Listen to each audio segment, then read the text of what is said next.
오른손 많은 사람이 있는지라, 이런 제목으로 누가복음 강해를 이어가겠습니다. 안식일에 예수님의 제자들이 이삭을 잘라먹은 사건 이후에 유대주의 종교 지도자들과 이 안식일에 관련된 논쟁이 계속해서 이어지고 있었습니다. 왜 주님께서는 이러한 논쟁 속으로 자신을 끌고 들어가는 것일까요? 그것은 유대주의자들 안에 고착되어 있는 형식주의적이고 자기들의 의의를 드러내기 위한 그릇된 목적에서 그들이 지켜왔던 안식일에 관한 모든 잘못된 관념들을 그리스도께서 여지없이 깨뜨리고자 하셨기 때문입니다. 그러니까 주님께서 이 땅에 오신 목적은 구원의 복음을 전하기 위해서만이 아니라 하나님을 그릇되게 섬기고 있는 유대주의자들, 그들의 죄와 허물을 폭로하고 그들의 종교적인 위선과 가식을 드러내시면서 그들과 싸워 나아가시는 일까지도 주님이 적극적으로 감당하시기 위해서 주님의 공생애가 이러한 일들로 채워져 가고 있었다는 것을 성경은 우리에게 보여주고 있습니다. 그렇기 때문에 주님께서는 자신의 말이나 행동이 유대 사회에 얼마나 큰 충격을 가져오게 될지를 다 알고 계셨음에도 불구하고 절대로 이것을 피하시지 않고 그 모든 논쟁과 충돌의 그 한복판으로 주님께서 들어가고 계셨던 것을 성경은 보여주고 있습니다. 진리는 숨지 않는 것입니다. 진리가 아닌 것을 과감하게 드러내고 그 실체를 벌거벗기기 위한 치열한 싸움을 감당하는 것입니다. 그것이 진리를 지키고자 하는 모든 신자들이 반드시 모든 시대 속에 감당해야 되는 사명이다. 우리는 그리스도의 그 용감하신 모습 속에서 우리가 무엇을 닮아야 되는지를 다시 한번 생각하게 됩니다. 주님의 싸움이 계속 이어지고 있죠. 시간이 흘렀습니다. 또 다른 안식일에 주님의 어떤 행동이 또다시 유대주의 종교 지도자들의 비판의 도마 위에 오르게 되었던 사건을 본문은 기록을 하고 있습니다. 6절을 보면 그런데 다른 안식일에 그가 회당에 들어가셔서 가르치시는 일이 있었다. 그런데 거기에 한 사람이 있었다. 그리고 그의 오른편 손은 말라 있었다. 이렇게 적고 있습니다. 역시 이번에도 이 사건이 일어난 무대는 회당이었습니다. 즉 주님께서 천국의 복음을 설파하시는 중에 일어난 일이었고 이 일을 지켜본 많은 증인들이 그곳에 있었다는 사실을 성경이 분명하게 증언하고 있습니다. 같은 사건이 기록되어 있는 마가복음과 마태복음에는 그냥 한편 손이라고 기록되어 있는데 누가는 직업이 의사였죠. 그러니까 아주 정확하게 오른손이 장애를 가지고 있었던, 오른손이 마른 환자가 그곳에 있었다. 비교적 아주 정확하게 이 부분을 묘사하고 있습니다. 자, 오른손을 쓸 수 없다라는 것은 뭘 의미합니까? 오른손이라고 하면 이 생계와 관련해서 매우 중요한 기능과 수단을 발휘하는 부위인데 오른손이 쓸 수 없다. 오른손이 전혀 그 기능을 발휘할 수 없다라는 것은 뭘 뜻할까요? 그 사람이 굉장히 어려움 가운데 처해 있었던 그런 사람이다라는 걸 알 수 있는 것이죠.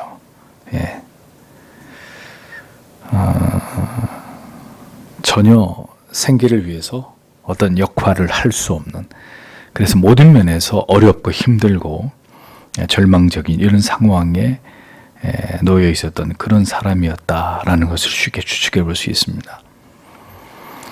이 안식일에 회당에서 주님께서는 또 그곳에서 어떤 일을 계획하고 계셨는데 그 일을 위해서 준비된 사람이 바로 그날 그곳에 있었던 오른손을 사용할 수 없는 장애를 가진 한 사람이었다라는 겁니다. 하나님의 뜻이 이루어지는 일에 오늘도 한 사람의 영혼과 그의 병든 육체가 그날 쓰임을 받고 있었다라는 것을 성경이 말씀하고 있는 거죠. 그러니까 그의 장애가 선천적인 것인지 후천적인 것이었는지는 알 수 없어도 그의 장애는 오늘 그곳에서 하나님의 영광을 드러내기 위한 목적으로 그에게 운명처럼 주어져 있었던 그런 아픔이고 고통이었다라는 것을 알 수 있는 것입니다. 그러니까 그 사람은 오늘 그런 일이 자기에게 일어나리라는 것을 전혀 알 길이 없었겠지만 하나님의 아들께서 써내려고 하시는 그 드라마 속에는 분명히 또 한 명의 조연으로 그가 등장하도록 되어 있었다라는 겁니다. 그러니까 이것은 뭘로 보여주는 것이냐? 오늘의 우리들의 삶은 모두가 하나님의 뜻이 이루어지고 성취되는 수단들이고 그 도구이고 그 과정이다라는 것을 성경이 우리에게 말씀하고 있는 것입니다. 그러니까 우연히 존재하는 것이나 의미 없이 일어나는 일은 결국 신자의 삶에 존재하지 않는다는 것입니다. 나의 아픔까지도, 나의 상처까지도, 내가 안고 있는 남에게 쉬 드러낼 수 없는 어떤 내 안에 깊은 어떤 문제까지도 하나님은 하나님의 뜻을 이루시는 일에 그것을 사용하실 수 있다라는 것을 우리가 기억해야 합니다. 그것을 믿는 것이 믿음입니다. 그러니까 고질적으로 내가 가지고 있는 어떤 연약함들, 어떤 내 안에 깊은 상처들, 쉬 드러낼 수 없는 어떤 나만이 가지고 있는 수치스러운 것들, 우리는 그것이 심히 부끄럽고 드러내고 싶지 않은 것이라 할지라도 하나님은 그것을 어떤 의도 속에 나에게 주셨고 그것을 통해서 하나님이 내 안에서 역사하시는 것을 나로 하여금 경험하게 하고 체험하게 만드시는 그것이 그러한 수단이 분명히 될 수 있다는 것입니다. 오른손을 기능할 수 없었기 때문에 그 사람의 결혼을 한 사람이든지 미혼이 있는지는 알 수 없는데 앞에서 말씀드린 대로 참으로 비참하고 힘겨운 삶을 살아가고 있는 그런 사람이었을 것이라고 충분히 짐작을 할 수 있죠.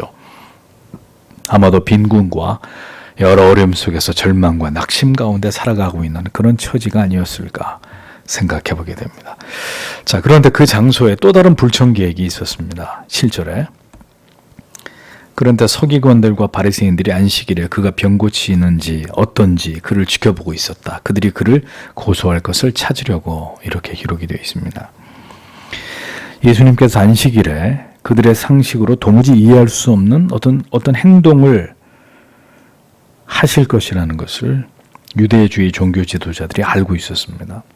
뭔가 또 저 예수가 사고를 칠 거다. 뭔가 또 우리가 볼 때 도무지 받아들일 수 없는 어떤 일을 그가 행할 것이다. 이런 생각을 가지고 아마도 예수님이 안식일인데도 또 병을 고치는 이런 일을 행할 수도 있을 것이다. 짐작을 하면서 그가 만약에 그 일을 행하면 그것은 율법에 저촉되는 일이기 때문에 율법을 통해서 그를 송사할 수 있는 결정적인 증거를 잡을 수 있다고 판단을 하고 그날도 다름없이 주님께서 복음을 전파하고 계셨던 회당 안에 그 무리들 중에 바리새인과 서기관들이 섞여서 예수님의 일거수일투족을 주목하고 있었다는 것입니다. 바리새인들의 법에 의하면 생사가 달린 중병 이외에 안식일에 병을 고치는 것은 율법을 어기는 행위였습니다. 그러니까 손 마른 자의 상태는 생명이 위중한 정도가 아니었기 때문에 만약에 그의 병을 예수님이 고치게 되면 안식일을 범하는 중요한 죄를 예수님이 지게 되는 이런 상황이었다는 거죠. 그들의 관점에서 볼 때는. 그래서 그 기회를 포착하기 위해서 바리새인들과 서기관들이 예수님을 주목하고 있었던 것입니다. 그러니까 그리스도의 이 사역의 현장을 보십시오. 절대로 평온한 가운데서 100%의 사람들의 지지를 받으면서 고요하고 안정된 가운데서 주님의 사역이 진행되고 있지 않았다는 겁니다. 이처럼 극렬한 방해와 감시 속에서 그리스도의 공생애가 진행돼 가고 있었다는 거죠.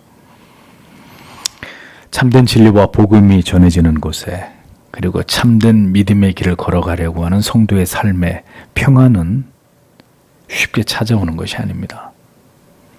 이 세상을 지나가는 동안 참된 하나님의 교회와 진실된 성도의 삶에는 언제나 고난이 끊이지 않습니다. 사탄의 역사가 없어질 리가 없습니다.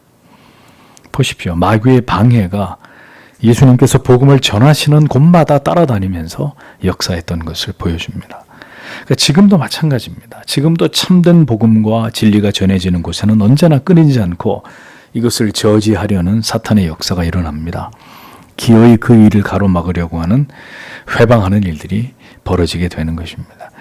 그래서 바른 진리를 전하는 하나님의 사람들과 교회는 언제나 박해를 받게 되어 있고 깨어있는 신자와 교회는 언제나 그런 일이 일어날 것이라는 것을 충분히 짐작하고 있어야 하는 것입니다. 그러니까 늘 영적으로 무장하고 깨어 기도하고 그런 일들이 일어날 것이라는 것을 예상하고 그런 모든 것들을 준비하고 예비하는 그런 삶을, 그런 깨어있는 삶을 살아가야 하는 것이죠.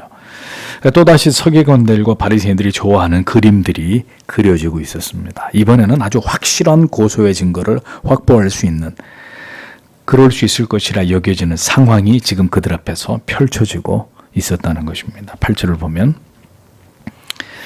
그러나 그는 그들의 생각을 아셨다. 그래서 그가 마른 손을 갖고 있는 사람에게 말씀하셨다. 너는 일어나라. 그리고 너는 한가운데 서라. 그러자 그가 일어섰다. 이렇게 기록되어 있습니다. 자, 주님께서는 지금 그 장소에 있었던 서기관들과 바리새인들의 그 간악한 생각을 모두 꿰뚫어 보고 계셨습니다. 네. 저들이 왜 지금 이 자리에 와 있는지, 어떤 문제를 책잡아서 예수님을 고소할 증거를 찾으려고 지금 이 자리에 그들이 머물러 있는지를 주님은 다 알고 계셨습니다. 지금도 하나님께서는 우리의 마음을 들여다보고 계십니다. 때로는 하나님의 말씀으로 그래서 어떤 부분을 건드리시는 거예요. 피할 수가 없습니다. 예수님이 그날 그 장소에 있었던 오른손 마른 환자도 알고 계셨고, 또 이제 일어날 일에 대해서 뭔가 그들이 하고 싶은 말을 하기 위해서 예수님을 감시하고 있었던 그 무리들도 주님이 알고 계셨거든요. 다 알고 계시는 겁니다. 하나님은 오늘도 하나님의 말씀을 듣기 위해서 하나님 앞으로 나아오는, 하나님의 말씀에 귀 기울이는 모든 하나님의 백성들의 그 마음을, 그들의 삶을 꿰뚫어 보고 계십니다. 그렇기 때문에 어떤 말씀이 기가 막히게 정확하게 나를 향한 말씀으로 오늘도 내 마음에 꽂히는 거예요. 목사의 설교를 통해서, 우리가 묵상하는 성경의 말씀 속에서, 우리가 읽는 어떤 신앙의 경건한 책 속에서 우리의 생각을 정확히 하시고 우리에게 가장 정확한 깨달음으로 우리의 죄와 허물을 드러내기도 하고 나에게 어떤 필요한 깨달음을 주기도 하시는 이런 하나님의 성령의 역사가 지금도 일어나는 거죠. 하나님이 우리 모두를 정확히 알고 계시기 때문에. 주님께서는 자기를 고소하려고 하는 자들이 왜 그곳에 있고 무엇을 그들의 마음에 노리고 있는지를 모두 알고 계셨습니다. 그럼에도 불구하고 주님은 주님의 뜻대로 이제 어떤 일들을 이루고자 하셨습니다. 그리고 그 일을 주께서 시작하신 것을 성경이 이어서 기록을 하고 있습니다. 그 회당에 오른손 마른 사람이 있다는 것을 알고 계셨던 주님은 정확하게 그를 지목해서 일어나라고 그에게 명령하십니다. 더 나아가서 모든 사람이 볼 수 있도록 한가운데로 나와서 서라, 이렇게 요구하십니다. 그렇게 많은 무리들 중에 오른손 마른 사람, 그리고 무리들 중에 자기들의 정체를 숨기고 있었던 바리새인과 서기관들의 정체까지 이제 주님은 다 공개적으로 드러내고 계셨습니다. 그들과 공개적인 자리에서 논쟁의 대결을 벌이시기 위해서 그들을 무대 위로 지금 끌어올리고 계셨던 것을 볼 수 있습니다. 먼저 주님은 그들과 논쟁하기 전에 이 손 마른 장애를 가진 사람을 등장시키십니다. 그를 지목하셨습니다. 다음 순간 일어서라고 말씀하셨습니다. 놀라운 일이죠. 오늘 여러분이 만약에 이 그곳에 있었던 오른손 마른 자였다고 생각해 보십시오. 잔뜩 웅크리고 그 무리들 틈에서 예수님의 말씀을 소리 없이 듣고 있었는데 예수님이 자기 앞으로 오시더니 정확히 자기를 딱 지목해서 그 자리에서 일어나라고, 한가운데 나와서 서라고 말씀하십니다. 미리 예수님이 그에게 찾아가서 오늘 회당에서 내가 말씀을 전하다가 너를 이렇게 세워서 이런 일을 할 것이다. 그러니까 마음의 준비를 하고 있거라. 뭐 이렇게 미리 언지를 주셨다면 모르겠지만 그날 그 오른손 마른 환자는 자기의 생애 속에 이런 날이 찾아올 것이라고, 이런 사건이 일어날 것이라고 전혀 조금도 알지 못한 가운데 있었습니다. 언제나 하나님의 역사라고 하는 것은 그런 거예요. 우리가 예측 가능한 것으로, 예측 가능한 때와 장소에서 하나님의 역사는 일어나지 않아요. 언제나 생각지도 못했던 순간, 그런 일이 일어날 것이라고 전혀 기대하지 않은 그 순간에 하나님의 뜻은 우리 안에서 이루어지고 발생하고 그 일이 성취되는 것입니다. 그것이 하나님이 하시는 일입니다. 인생들은 절대로 그런 일이 언제 일어나는지 알 수 없어요. 여러분이 만약에 그 자리에 있었던 오른손 마른 자였다라면, 예수님에 대한 믿음이 없었다면 절대로 예수님이 지금 말씀하시는 것에 대해서 응할 수 없었을 것입니다. 왜? 자기의 처지를 모든 사람 앞에서 공개해야 되는 일이었기 때문입니다.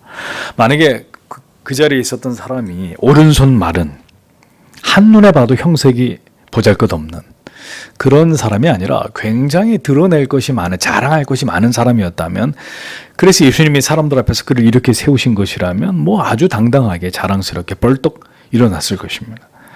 그런데 이 사람의 처지는 사람들 앞에서 자기를 드러낼 수 없는 처지였다는 거예요.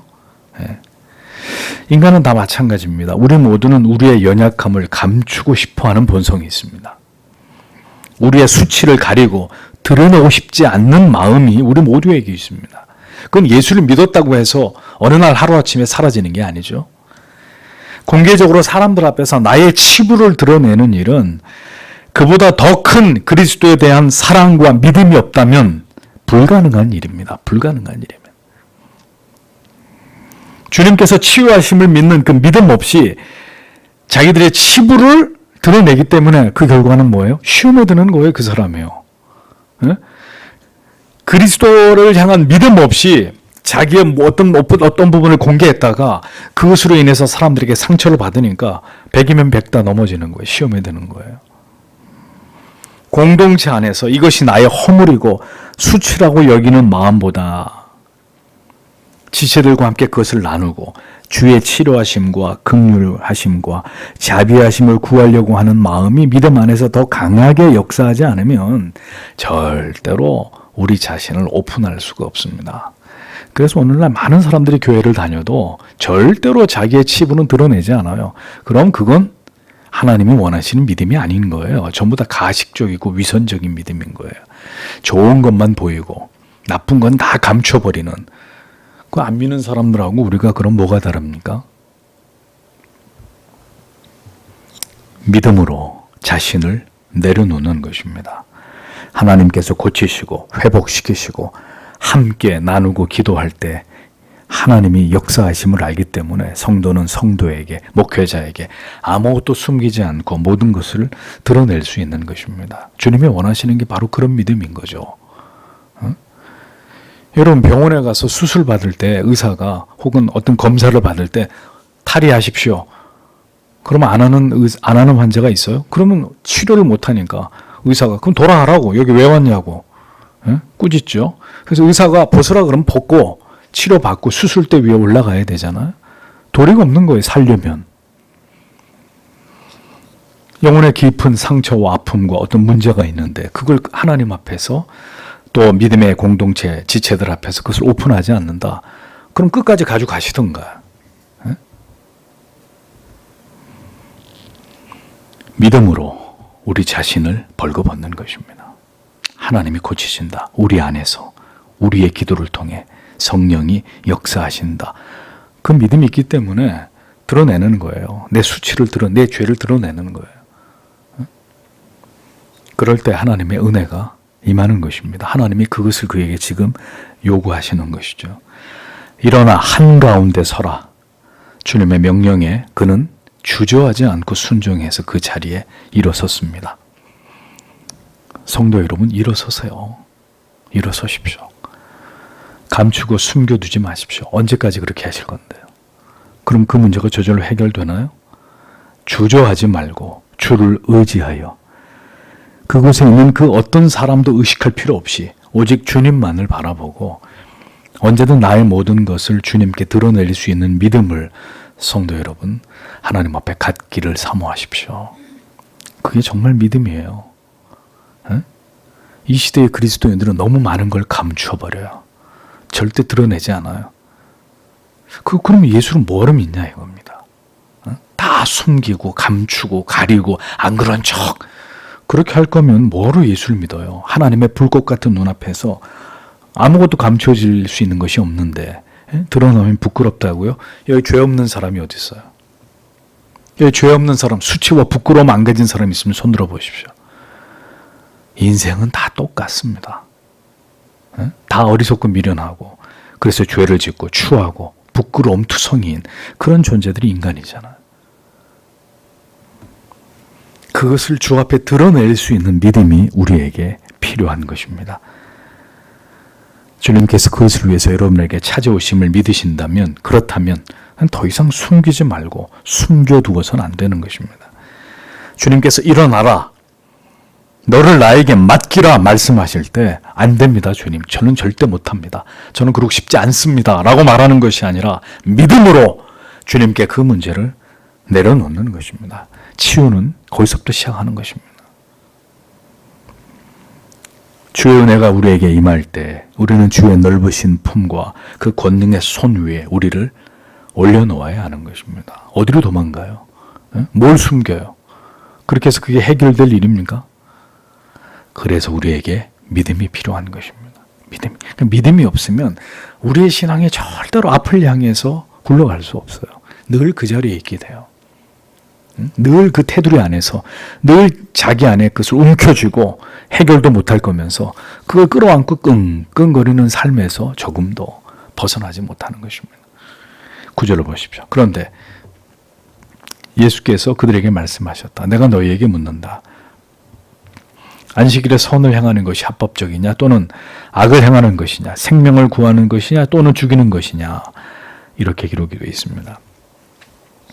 자, 이제 이 오른손 마른 자에게 그의 치부를 드러내라고 주님이 요구하시면서 잠깐 스톱, 그 문제는 놔두고 이제 이 모든 걸 지켜보고 있었던, 자기의 정체를 숨기고 예수가 무슨 짓을 하나 하고 지켜보던 서기관과 바리새인들을 향해서 주님이 직접적으로 그들을 대상으로 말씀하시는 거예요.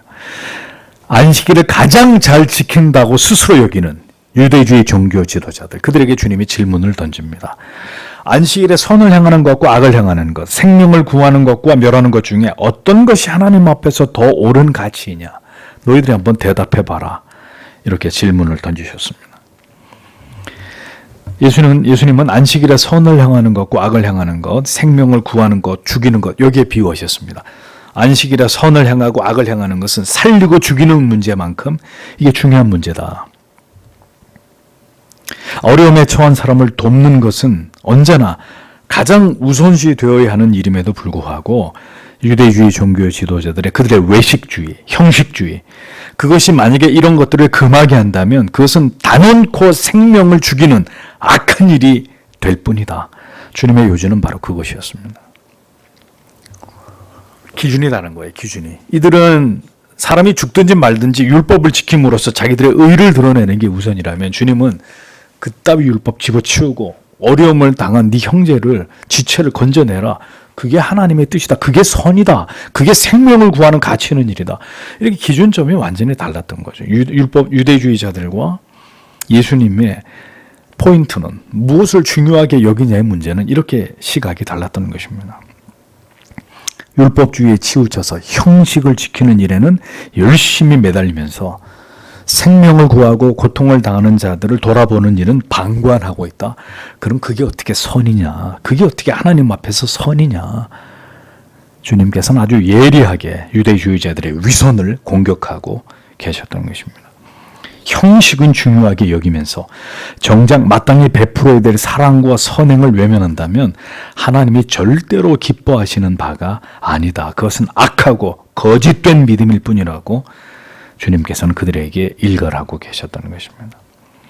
안식일의 정신은 율법을 지키는 것 이전에 이웃에 대한 사랑과 선행을 실천하는 것이다. 주님은 그것을 강조하고 계셨습니다. 율법을 앞세워서 지체가 당하는 고통을 외면하는 것, 절대로 올바른 믿음이 하나님이 기뻐하는 것이 아니라는 것이죠. 유대인들을 보십시오. 율법을 지킨다는 이유로 그들은 인간의 도리까지 멸시하는 자들 아니었습니까? 그래서 마가복음 7장 10절에서 11절에 주님이 이러한 그들의 이중성과 위선을 이렇게 질타하시잖아요. 모세는 내 부모를 공경하라 하고 또 아비나 어미를 회방하는 자는 반드시 죽으리라 하였거늘 너희는 가로되 사람이 아비에게나 어미에게나 말하기를 내가 드려 유익하게 할 것이 고르반 곧 하나님께 드림이 되었다고 하기만 하면 그만이라 하고 제 아비나 어미에게 다시 아무 것이라도 하여 드리기를 허하지 아니하여 이렇게 기록하고 있습니다. 무슨 얘기입니까? 유대주의자들의 이 위선, 이 가식, 이 형식주의를 이렇게 주님이 꼬집고 계시는데 하나님께 드리기만 하면 내 할 도리를 다 했으니 내 부모에 대한 도리는 하지 않아도 괜찮다. 이렇게 여기는 그들의 이 매정하고 잔인함에 대해서 주님이 강하게 질타를 하신 겁니다. 잘 믿는다 그래. 뭐 하나님께만 잘하면 되고 부모님에 대해서는 뭐 내 할 바 모르.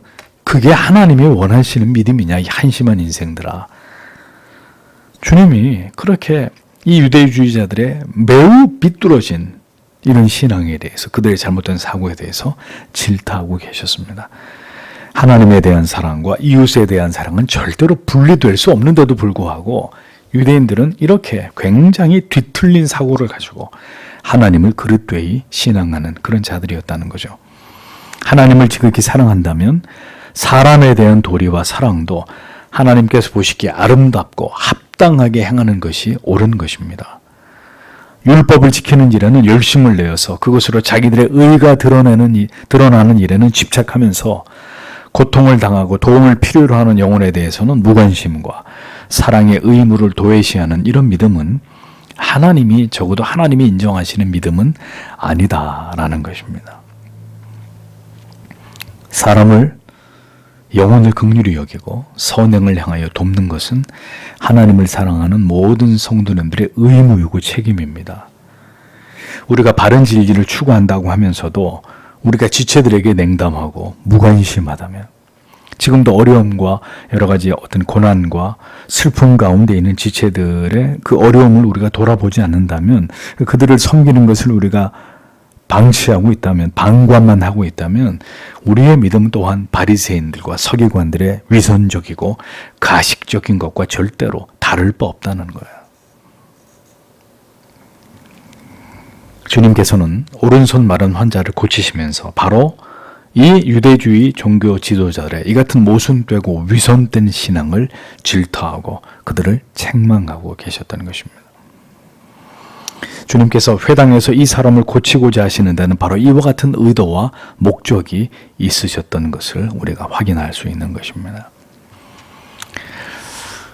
10절에서 11절을 보십시오. 그리고 그가 그들 모두를 둘러보시고 그에게 말씀하셨다. 너는 너의 손을 내밀어라. 그러자 그가 순종하였다. 그리고 그의 손이 회복되었다. 그러자 그들은 광기로 채워졌다. 그리고 그들은 예수께 무엇을 행할는지 서로서로 의논하고 있었다. 이렇게 기록되어 있습니다. 자리에서 일어서 있었던 손 마른 자에게 점점 더 어려운 요구를 하십니다. 일어서라. 한가운데 서라. 그 다음에 손을 내밀어라. 내밀어라. 이제 그가 가장 숨기고 싶었던, 가장 감추고 싶었던 그의 수치를 그 자리에서, 그 많은 사람들이 지켜보는 자리에서 드러내야 되는 순간이 그에게 찾아왔습니다. 손을 내밀어라. 네 마른 손. 이 제대로 구실을 할 수 없는 근육이 마비가 됐든지 중풍이 왔든지 어찌됐든 뭐 정확히 성경이 뭐라고 나오지 않지만 그 생명의 징후가 다 사라져버린 정말 메마른 움직일 수 없는 그 손을 내밀라고 주님이 말씀하시는 거예요.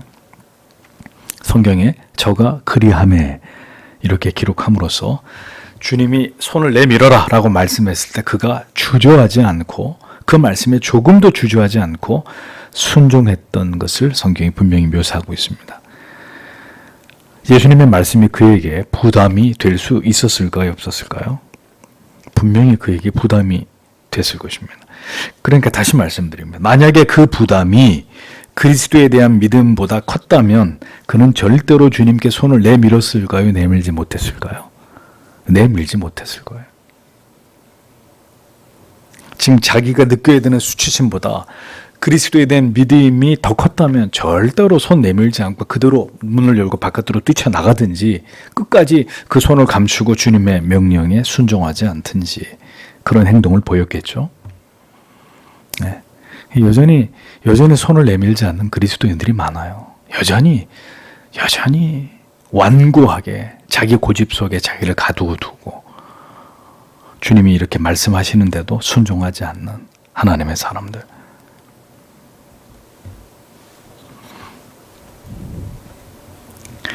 언제나 우리의 필요, 우리의 갈망, 우리의 결핍을 인정하고 그것을 하나님과 사람들 앞에서 드러낼 수 있는 믿음이 우리에게 필요합니다. 그러니까 예수를 점잖하게 믿으려고 하지 마세요. 예수를 다 감추고 숨기고 안 그런 척하면서 아무 문제 없이 이렇게 예수를 믿으려고 생각하지 마세요. 그렇게 예수를 믿는 방법은 없어요. 예수를 믿는 건 다 드러내는 거예요. 하나님과 사람들 앞에 나의 나 된 것을 그대로 다 드러내는 거예요. 그게 부끄럽다고요? 아직 여러분이 하나님을 믿지 못하고 있는 거예요. 사람들은 여전히 사람들을 의식합니다. 우리는 여전히 사람들의 눈을 의식합니다. 그래서 내려놓은 것 같았는데 나중에는 주섬주섬 다 싸들고 다시 보자기 속에 담아가지고 돌아가는 게 우리들의 모습입니다. 부디 그렇게 하지 않으면 좋겠습니다. 응? 두려워하지 말고 사람들에게 주님 앞에서 나를 내보이는 것을 수치스럽게 여기지 않았으면 좋겠습니다. 어? 아니 누가 들으면 어때요? 누가 보면 어때요? 우리가 나누는 이야기를 누구든 그 들으면 그게 뭐가 그렇게 큰 문제가 됩니까? 여전히 누구한테는 되고 누구한테는 안 되고. 성도 여러분, 제발 이제 좀 그런 선을 넘어서세요. 사람들 앞에서, 주님 앞에서 나를 그대로 내보이는 것을 수치스럽게 여기지 않으셨으면 좋겠습니다. 그러니까 여전히 그게 뭘 의미하는 것이냐면 여전히 우리는 그렇게 나를 부둥켜 안고 있는 거예요. 나를 껴안고 절대로 나를 내가 너무 아끼고 사랑하기 때문에 못 내놓는 거예요. 괜히 얘기를 해가지고 내 말이 퍼져나가는 것에 대해서 끔찍하기 싫은 거예요. 나를 지키려고 하고 있는 거 아니에요, 지금 내가. 에? 아니, 그런 일이 뭐가 그렇게 중요하냐고요. 누군가가 나를 어떻게 보는 것이 뭐가 그렇게 대단한 문제입니까? 하나님이 오늘 나를 어떻게 보시느냐, 이게 중요한 문제지. 내가 내 얘기를 했는데 사람들이 나를 대해서 그럼 그렇게 수군거리는 그 인생이 죄인이죠. 에? 지체들이 뭔가 자기들의 어려움과 아픔과 상처를 얘기했는데 그걸 보도도 않고 눈물로 기도해 주는 것이 그리스도인의 모습이지, 그걸 만약에 뒤에서 수군거렸다, 그럼 그 사람이 하나님 앞에 죄를 저지르는 거 아닙니까? 뭐가 두렵냔 말이에요. 그런 것들을 드러내는 것이. 예. 주님이 나를 어떻게 보시느냐가 중요하다고요. 내가 나를 어떻게 보느냐, 사람들이 나를 어떻게 보느냐, 그건 하등이 중요한 문제가 아니에요. 그들은 죄인 아닙니까? 오늘도 내가 끌어안고 살아갈 수밖에 없는 나의 이 고질적인 문제, 나의 수치와 죄와 연약이 주님 앞에서 해결되는 것이 중요한 것이죠. 언제까지 그걸 감추고 숨기고 그럼 그 문제가 저절로 해결이 되냔 말입니다. 아니잖아요. 부디 성도 여러분, 우리 자신을 하나님과 사람 앞에서 나의 모습을 정직하게 보이는 것을 두려워하거나 부끄러워하지 마세요. 주님이 일어나라, 한가운데 서라, 손 내밀어라. 오늘 이 환자를 보십시오. 전혀 주저하지 않고 그것을 그대로 주님이 명령하시는 대로, 주님이 요청하시는 대로 순종하죠. 그의 마음속엔 주님에 대한 확고한 믿음이 뿌리 깊게 자리 잡고 있었기 때문에 가능한 일이었죠.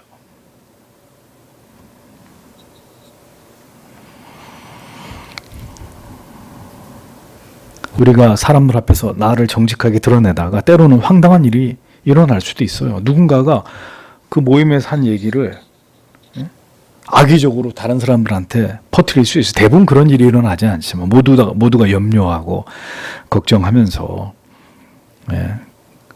그 사람을 위해서 기도해주고 때로는 필요한 목사에게 그렇게 얘기해주는 것이지, 아무도 그것을 욕하거나 아무도 없어요, 그런 사람들. 근데 만약에 믿음이 연약한 사람 중에 누군가가 그렇게 했다고 가정해보죠. 어려운 일을 당할 수도 있을 겁니다. 근데 그건 중요한 문제가 아니라니까요. 그 사람이 하나님 앞에서 죄를 지을 뿐이고 나의 상처는 그것을 통해서 하나님이 치료하시는 거예요. 오른손을 쓰지 못하는 사람, 주님의 명령에 즉시 순종했습니다. 그러자 즉시 자신의 손이 회복되는 놀라운 은혜를 그가 경험하게 됩니다. 성도 여러분, 왜 우리의 문제는 이토록 오랜 시간 동안 주를 믿고 교회를 다녀도 해결이 되지 않는 것일까요? 왜 해결이 되지 않는 것일까요?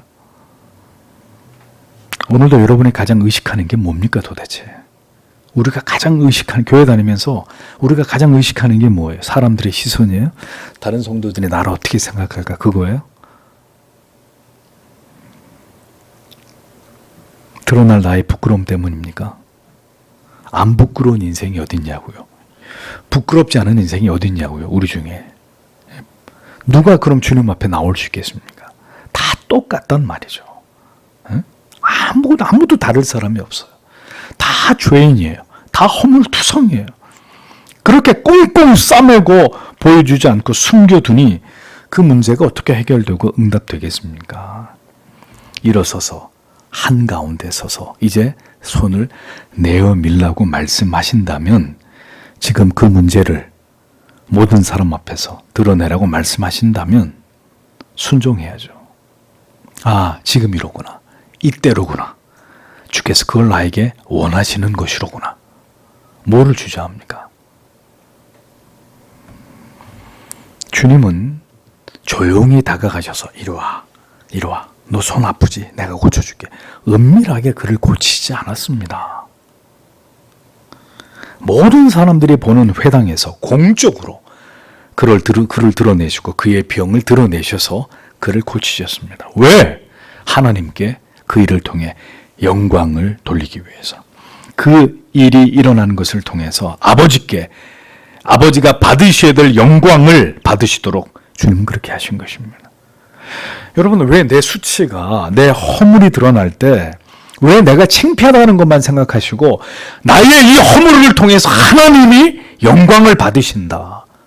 나의 아픔과 상처가 치료되는 이 역사를 통해서 하나님의 이름이 높임을 받으시고 하나님의 살아계심이 사람들 가운데 드러나게 된다라는 생각은 하지 않느냐 이거죠.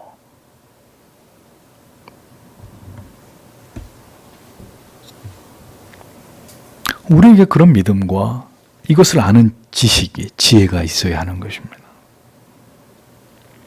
하나님이 그 일을 통해서, 그 믿음을 통해서 나를 회복시키신다. 원래대로 나를 회복시키시는 은혜가 그렇게 사람보다 하나님을 더 의식하고 그 명령에 순종하는 자들에게 오늘도 일어난다는 것입니다. 어려운 일이에요. 아무도 그렇게 안 하려고 해요. 끔찍히 내 자신을 사랑하거든요. 끔찍히 내 자신이 사람들에게 그렇게 드러나는 것에 대해서 수치스럽게 여기거든요. 그러니까 정말 수치가 뭔지 모르는 거죠, 우리가.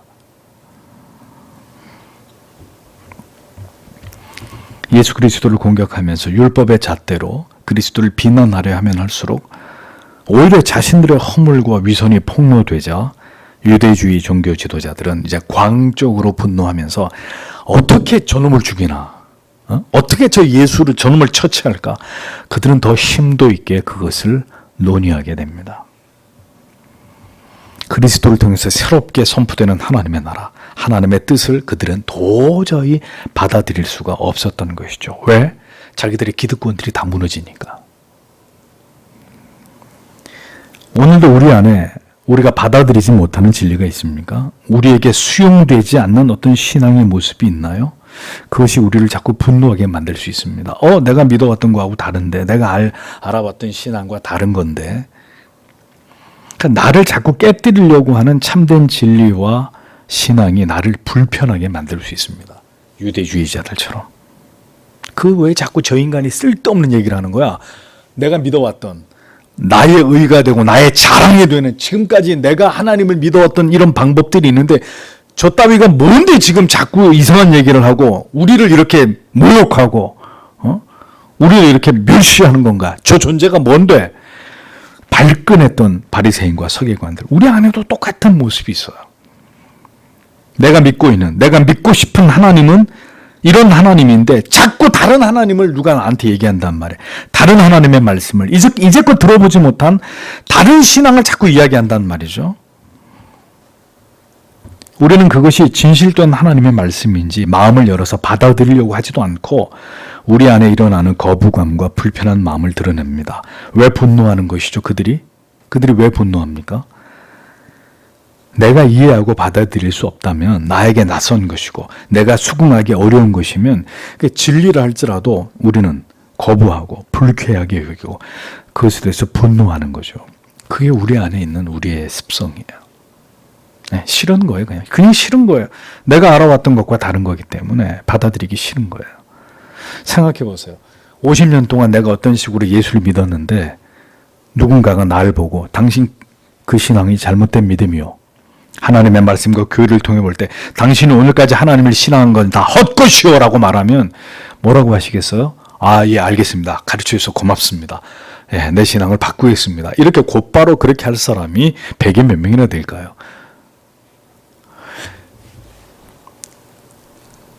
여러분들이 의자를 쌓아서 한 10개를 쌓아서 위에 이렇게 그 위에 올라가 있는데 누군가 밑에서부터 그 의자를 흔들어요.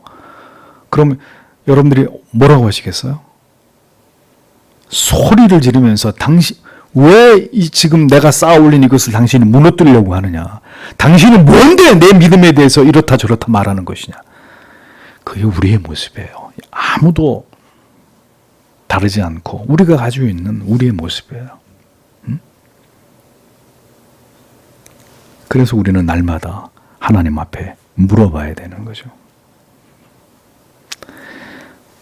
주님, 내게 바른 길을, 바른 신앙의 길을 보이시고 그것이 깨달아지게 하시고 그리고 그것을 받아들이기 위해 오늘까지의 나의 모든 신앙을 다 내가 무너뜨려야 한다면 그것을 다 버려야 한다면 버릴 수 있게 해주십시오.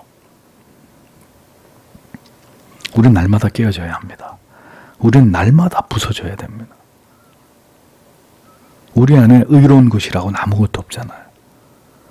우리가 무엇인가 대단히 잘 믿었다고 생각하는 것조차도 하나님의 말씀의 거울에 비춰보니 교리와 유구한 이 교회의 역사를 통해서 전통적인 역사를 통해서 돌이켜보니 다 잘못된 것이란 말이에요.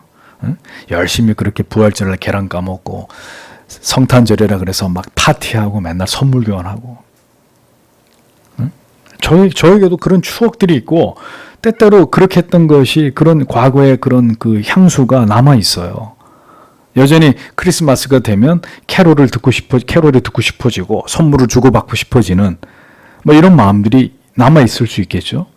무슨 의미가 있어요? 그게 잘못된 것인데. 그런 것들을 과감하게 쓸어내 버리는 거죠. 쓰레기 치우듯이 다 내 마음속에서 쓸어내 버리는 거죠. 왜? 잘못된 것이기 때문에. 하나님 앞에 그게 옳은 것이 아닌 것이기 때문에. 근데 우리는 그런 것에 집착한단 말이에요. 그게 좋았기 때문에 나한테. 우리의 분노가 정당한 것이 아니라면, 우리의 불편한 마음이 나를 사랑하는 마음 때문이라면 우리는 하나님 앞에 그것을 깨트려 주시기를 기도하고 하나님을 신앙하는 바른 믿음과 성경의 지식 앞에서 나를 쳐서 복종시켜 주시기를 기도해야 되는 것입니다. 신앙의 세판 짜기를 해야 되는 거죠. 이게 항상 우리 안에 이게 같이 있으면 늘 충돌이 일어나요. 늘 충돌이 일어나요. 조용해질 날이 없는 거예요. 내가 가지고 있었던 것과 진리를 통해 새롭게 깨달았던 이 두 가지가 끊임없이 충돌하면서 나를 힘들게 만들어요. 자신들의 가식적이고 위선적인 신앙을 들추어내는 주님을 그들은 결국 어떻게 하려고 했을까요? 죽이려고 한 거예요. 저 인간이 살아있는 한 우리가 불편해서 살 수가 없다. 우리의 이 모든 치부가 다 드러나니 저 인간을 죽여야 된다. 한 사람은 자기의 치부를 다 그리스도 앞에 드러내고 치유를 받고 있었는데 또 다른 무리들은 자기들의 치부가 드러나는 게 죽을 만큼 싫어서 그것을 드러내는 자를 죽이려고 마음을 먹고 있어요. 이 아이러니죠, 아이러니. 인간의 광기를 보십시오. 내가 진리라고 믿어왔던 진리가 아닌 것이 진정한 진리 앞에서 들통날 때 그들은 그것을 인정하고 회개하는 게 아니라, 겸손히 자기를 낮추는 게 아니라 하나님을 대적하는, 하나님의 아들을 대적하는 이 본성을 드러내더라라는 겁니다. 지금도 마찬가지. 사람들이 이념에 다 사로잡혀가지고 아무리 그게 진리가 아니라고 얘기해도 못 돌아서는 거예요. 못 돌아서, 인본주의적인, 진보적인 잘못 사상에 사로잡혀 있는 사람들이 아무리 그게 하나님의 말씀의 편에 서 있는 게 아니라고 얘기를 해도 못 깨닫는단 말입니다. 참 답답하고 안타깝기 그지없어요. 못 돌아선다고요, 거기서. 그것이 그들이 결코 하나님의 사람이 될 수 없는 이유를 보여주는 것입니다. 참된 신앙은 나의 허물과 무지와 왜곡된 면이 드러날 때 그걸 수용하고 돌이키는 것입니다. 아하, 내가 잘못되었군요, 주님. 다 엉터리였군요. 제가 그래서 여러분들에게 신학적으로 회심을 했을 때 얘기를 말씀드렸잖아요. 제가 하나님의 은혜로 제 모든, 내가 5대째 예수 믿는 집안에서 태어난 사람이란 말이에요. 네? 그래서 나는 당연히 천국 가고 내 믿음은 당연히 이렇게 믿으면 하나님이 기뻐하는 거라고 생각했는데, 신학을 공부하는 중에 하나님이 아무짝에도 쓸모없는 그런 인간이라 하나님이 어느 날 나에게 깨달음을 주시고 나에게 인격적으로 찾아오실 때 내가 그날 내 인생에서 잊을 수가 없는 날이에요. 나라고 하는 존재 자체가 완전히 가루가 되는 거. 머리끝부터 발끝까지. 그러니까 그때 딱 깨달은 게 그거예요. 아, 어제까지 나는 다 가짜였다. 쓰레기였다. 어머니 뱃속에서부터 내가 예수를 믿었고 교회를 다녔지만, 목사 아들로 태어났지만, 아, 나는 쓰레기였다. 나는, 내 신앙은 다 가짜였다. 아무도 나한테 그렇게 윽박지르거나 그렇다고 나한테 정죄한 사람은 없었어요. 제가 하나님의 말씀을 읽다가 깨달은 거죠. 충격이. 그래서 저는 완전히 거기서 새롭게 태어난 것입니다. 그 이전에도 이후에도 몇 번의 그런 은혜의 체험이 있었지만, 결정적인 그 순간이 저로 하여금 저를 깨어나게 하는. 아니, 저는 집, 학교, 교회밖에 몰랐던 사람이에요. 어머니 뱃속에서부터 제가 신학을 공부해서 그때까지 세상 탈선이라고는 모르고 집, 교회, 학교밖에 몰랐던 사람이라고. 그런데도 불구하고 하나님이 나의 실체를 말씀을 통해 보게 하실 때 그 첫 느낌은 완전히 내가 무너지는 거였습니다. 정말 아무것도 아닌. 그래서 나는 이 바울이 죄인 중에 괴수라고 하는 표현, 저는 그거보다 한 100배, 1000배 더 강하게 표현해도 저는 절대로 불쾌하지 않아요. 그거라고요. 신앙 거기서 시작하는 것입니다. 날마다 그렇게 우리가 벌거벗겨지고 우리가 아무것도 아니라는 것을 진리 앞에서, 진리의 거울 앞에서 깨닫는 것입니다.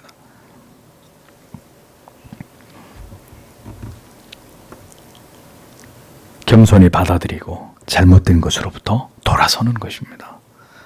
유대인들은 그게 끝까지 되지 않았기 때문에 그들은 모두 다 하나님께 버림을 받을 수밖에 없었던 것이죠. 오늘도 복음으로 돌아오는 자들이 있고, 이 진정한 진리에 여전히 거부감을 드러내면서 진리가 아닌 것을 고집하는 사람들이 오늘도 교회 안에 있습니다. 한국 교회 안에. 교회라고 하는 것이 전부 다 하나님, 이 바른 말씀만 쫓아가는 사람들이 있는 게 아니란 말이죠.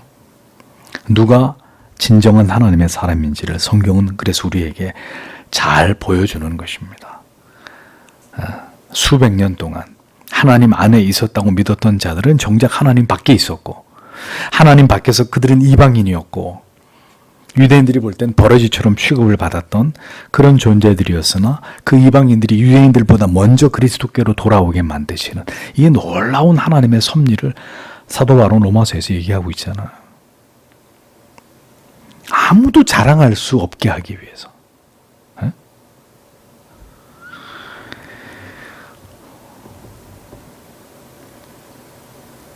우리 모두가 참된 신앙으로 온전해지도록 더 진리의 말씀이 우리에게 귀한 깨달음으로 우리 영혼을 날마다 기경해서 우리를 새롭게 하시는 그 능력으로 계속 우리 안에서 역사해 주시기를 오늘도 우리는 하나님 앞에 겸손히 기도해야 합니다. 그리고 여러분, 오늘 이 환자처럼 믿음으로 그리스도 앞에 우리 자신을 드러내는 것을 부끄러워하지 않는, 오늘도 우리에게 그런 믿음 주셔서 진실된 마음으로 하나님을 사랑하고 경외하고 유대인들 같은 율법은 지키면서 어려움 당한 자들은 내몰라 하는 이런 모순되고 이율배반적인 신앙이 아니라 하나님 사랑과 이웃 사랑의 동일한 분량으로 우리가 그렇게 하나님을 사랑하고 지체들을 사랑하면서 믿음의 바른 길을 걸어가도록 하나님께서 우리 모두의 믿음의 발걸음을 인도해 주시기를 오늘도 우리는 하나님 앞에 기도해 드릴 줄 압니다. 더불어 이 나라와 이 민족이 행하고 있는 이 모든 악에 대해서 이 모든 악법과 제도에 대해서 하나님이 막아주시고, 그러나 막아주시는 것이 답이 아니라 하나님의 교회가 다시 영적인 거룩을 회복하고 회개하는 일이 선행되어져서, 그렇게 여러분 역대의 말씀 보고 계시잖아요. 응? 이스라엘 백성들이 악한 짓을 하던 왕도 겸손히 회개해서 돌이키니까 하나님이 어떻게 긍휼히 여기시잖아요. 지금 우리에게 필요한 게 그거거든요. 돌이키는 거예요. 돌이켜서 하나님 앞에 겸손히 엎드리는 거죠.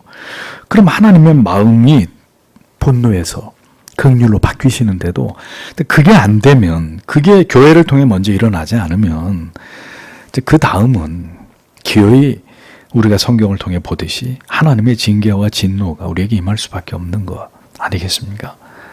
그러니 오늘도 하나님 세상을 어떻게 해 주십시오 하기 전에 오늘 우리 자신이 하나님을 어떻게 신앙해 왔는지를 돌이켜보면서 하나님 이 땅의 교회들을, 우리 신자와 목회자들을 하나님 먼저 깨워주시고, 그로 말미암아서 다시 이 세상을 향하고 있는 하나님의 진노가 더디어질 수 있도록 하나님 긍휼과 자비를 베풀어 주시기를 이 밤에도 우리가 하나님 앞에 기도해야 될 줄 압니다. 이런 기도 제목들을 가지고 간절히 기도하도록 하겠습니다.